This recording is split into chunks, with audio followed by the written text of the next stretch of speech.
Hi guys, it's Machaela and welcome back to my channel and welcome to a homeschool haul. We are doing our second year of Abeka. I got both the teacher's edition as well as the kids stuff. This will be my second year in a row doing Abeka. I have loved it. I think the only major changes I am changing from kindergarten to first grade are the fact that in kindergarten I added in a couple of extra things from other places, and this year I'm only doing Abeka. I like how easy it is to follow. I like how it helps me teach and how I'm able to modify the lessons to fit our needs without having to get a bunch of extra resources. So I've got two boxes here. I believe this here is the teacher's guide, and then I'll go ahead and get into the children's guide. I am teaching first grade next year. I'm also going to be teaching preschool, but I think I'm going to utilize what I have and just kind of go with the easier schedule, so I'm not 100% sure what I'm going to do for that. I think I'm just going to kind of utilize things that my oldest did not. But I've got these arithmetic concept cards. It's just like you've got your numbers, your shapes, letters. It's got all kinds of stuff in it. It's got all kinds of stuff that I'm sure the teacher's guide will show me how to use it as we go along. I also have this language arts teacher guide, and then in the front of I think each of these, it actually tells me how to go about like a good schedule.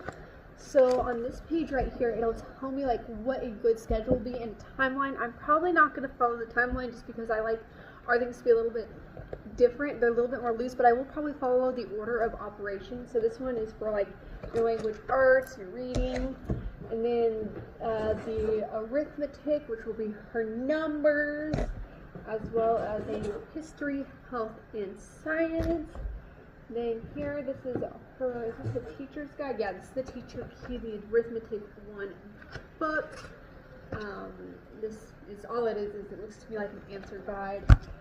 And of course, the reading 1, basic phonics charts, which I didn't use these in kindergarten. I know there was a lot of like games and stuff through that I just didn't really touch on, so I don't know how much use I'll actually get out of it. But again, the flashcards, the dot cards, and then we've got charts and games and tables and facts charts,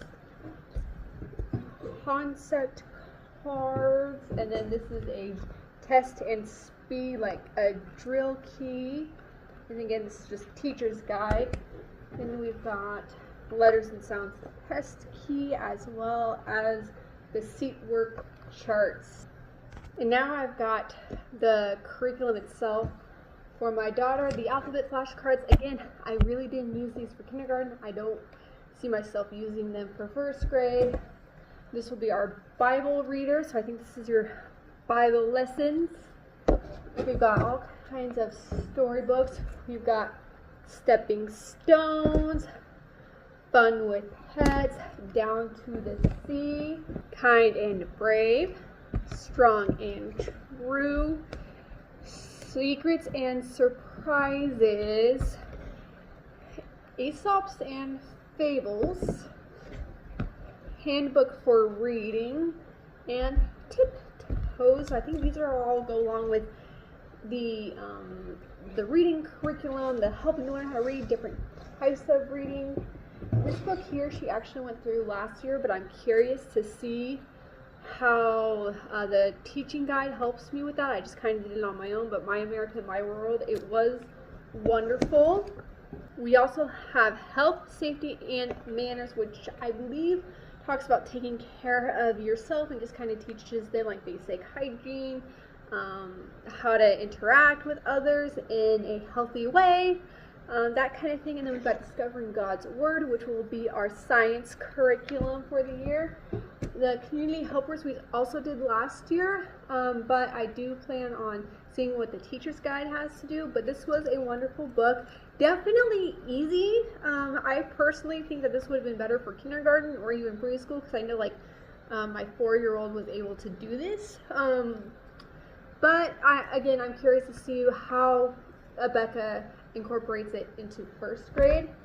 Then we've got writing with phonics, which she is doing the kindergarten version of this, and it has been great and very easy to follow. Our language arts, our writing tablet, which is basically just writing practice. It's just a bunch of blank pages, if I can get it to not flop all over the place because I am clumsy. We've got the letters and sounds test book, as well as the arithmetic test book and speed drills, the letters and sounds seat work, spelling and poetry. That'll be interesting. And last but not least, the arithmetic one. So all of this, it sounds like it'll cover everything that I needed to cover. Again, I love how straight to the point it is. Some people will say like Abeka's a lot of work, a lot of teaching work. For me, I don't mind lesson planning and going through. I like the guide, and I like how it just helps me guide my children, but with the parts that they don't really gear to, like I know there's a lot of auditory stuff in Abeka, and my child's a visual learner, so I just incorporate that into a little bit more of a visual way. And I think with just homeschooling, you have to take what the curriculum does and then modify it for your child. So I am looking forward to starting this. So because I had my baby last year, I switched up the summer and the fall time, so we are actually still doing our kindergarten curriculum, but we are almost done with it. The freedom of homeschooling, I figured it wouldn't hurt to do that. We're still going to be caught up with where everybody needs to be. We've schooled all through summer and took fall off, and again, it's just that freedom there to be able to switch up and make it work for our lifestyle versus our lifestyle working for school. Anyway, if you are new here, welcome to my channel. I do videos focusing on beauty and lifestyle, and my goal on this platform is to share my love for beauty as well as my love for Jesus Christ as my Lord and Savior. And if that's what you're into, hit that subscribe button, and if not, but you still want to stick around, hit that subscribe button. I will see you in the next one. Bye guys.